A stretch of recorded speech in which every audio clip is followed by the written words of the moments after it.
नमस्ते। देखिए, मैं केवल दो क्वेश्चन का आंसर दूंगा। और आप लोग जो बार बार पूछ रहे हैं कि मोदी जी का इलेक्शन में क्या अभी रूप है, तो चूँकि पूरे टिकट क्लियर नहीं हुए हैं और काफ़ी थोड़ा सा निगेटिव अप्रोच हो गया है लोगों का उनके प्रति, तो अब हो सकता है 10 दिन के भीतर सुधार कर लें और कामयाब हो जाए। दूसरी बात आपको ये बताना चाह रहा था कि कुछ पॉलिसीज है जिसके बारे में आप क्वेश्चन पूछ रहे हैं कि 5 साल आपको खाना देंगे। तो खाना देंगे और रोजगार देंगे में दोनों में अंतर है, क्योंकि ये गारंटी कार्ड खाना देना वाला हिसाब किताब तो पहले कांग्रेस भी यही करती थी। रोटियां बंटवाती थी, ब्रेड बंटवाती थी, इस तरीके से काम करती थी। तो गरीबी हटाओ का भी काम था उनका।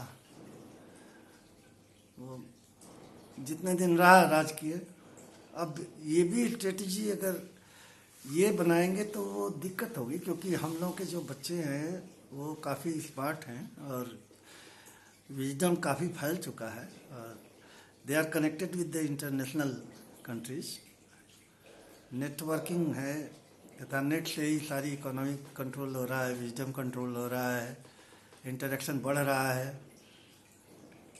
तो इस चीज़ ये भी निगेटिव उनके पक्ष में जा रहा है। दूसरा पॉइंट आप जो बता रहे हैं कि हिंदू कार्ड, तो हिंदू कार्ड काम में आएगा, लेकिन सेकुलरिज्म का जोर होगा।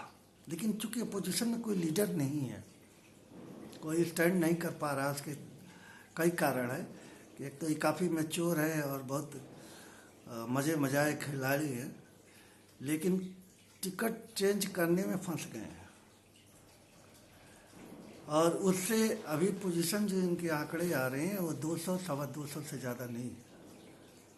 कुछ लोगों ने बताया कि 188 से लेके 210 तक, लेकिन सवा 200 तक तो हम मान रहे हैं, 250 तक मान रहे हैं। तो मिली जुली सरकार होगी और यही लोगों का प्रेडिक्शन है कि हंग पार्लियामेंट होगा, 2 साल 3 साल तक चलेगी, फिर दिक्कत होगी। तो ये तो भविष्यवाणियाँ हम तो नहीं कर रहे हैं, लेकिन जो आंकड़े आप बताए हैं उसमें ये है कि सुधार करना पड़ेगा, इंटेलेक्चुअल केयर करना पड़ेगा। यूनिवर्सिटीज़ को उन्होंने कोई हेल्प नहीं की, एजुकेशन में कोई बहुत ज़्यादा तरक्की हुई नहीं और रोज़गार नहीं बढ़ा। ये सारी चीज़ें हैं जो इनके निगेटिव है। एक तो खाना बंटवाना निगेटिव है। आप जॉब बंटवाइए, अरे भले 1 ही साल के लिए देते जाओ, लेकिन उससे जो खाना बंटवाने वाला कार्ड इस्तेमाल कर रहे हैं, गारंटी कार्ड, वो वर्क नहीं कर पाएगा। और बाकी जो कैंडिडेट्स हैं, स्ट्रांग कैंडिडेट्स हैं, विजिबल है, उनको नहीं मिल रहा है तो बट नेचुरल है, उनके जो सपोर्टर हैं वो निगेटिव हो जाएंगे। अभी तक दिल्ली का क्लियर नहीं हुआ, यूपी में क्लियर नहीं हुआ। बलिया का मेन लोग बता रहे हैं कि वहाँ पे काफ़ी तनातनी है। उसका 2 कारण है। एक तो बलिया पॉलिटिकली बहुत स्ट्रांग है, 1857 से ही स्ट्रांग है। अगर मंगल पांडे नहीं रहते, चित्तू पांडे नहीं रहते तो शायद अब तक देश आज़ाद भी नहीं होता। और वो लोग इनिशिएटर थे, उसके बाद सब लोग आए। और दूसरी सबसे बड़ी बात है कि वहाँ भृगु मुनि का क्षेत्र है, जो कि जज थे कि कौन देवता बड़ा होगा। मैंने विष्णु भगवान के बड़े होने का उन्होंने प्रमाण दिया था उनकी छाती पे लात मार के कि ये सबसे ज़्यादा सहनशील भगवान यही हैं, इसलिए ये सबसे बड़े हैं। तो इस तरीके से माइथोलॉजी भी सपोर्ट करती है। 3 कैंडिडेट हैं वहाँ, डॉक्टर आनंद शुक्ला और चंद्रशेखर जी के लड़के जो MP हैं राज्यसभा से। ये भी गलत होगा अगर उनको टिकट दे रहे हैं तो। दूसरा MLA हैं, वो आनंद स्वरूप हैं, लेकिन वो शुक्ला, आनंद स्वरूप शुक्ला लिखते हैं। तो ये 3 लोग हैं, चौथा कोई आ जाता है तो वो भी डमाडोल है। अब परेशानी ये हो गई कि अगर आनंद शुक्ला को टिकट वहाँ से नहीं मिला, तो बहुत दिनों से वॉलंटियर भी रहे हैं, इनके काम भी करते रहे हैं, इंटरनेशनल लेवल पे इनको सपोर्ट भी किया गया है हर तरीके से। और मेडिकल कॉलेज में प्रोफेसर हैं, तो वो विड्रा कर लेंगे। हालांकि पार्टी में तो है ही है। अब पार्टी की जिम्मेदारी है उनको टिकट देना, क्योंकि बहुत ही विद्वान आदमी है।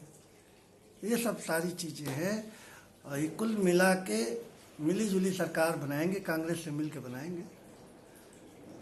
सांप और नेवला दोनों एक साथ की सरकार बनेगी। और छोटी मोटी पार्टियों का तो ना यूनिफिकेशन हो सकता है, ना कुछ, पावर कम हो गया है।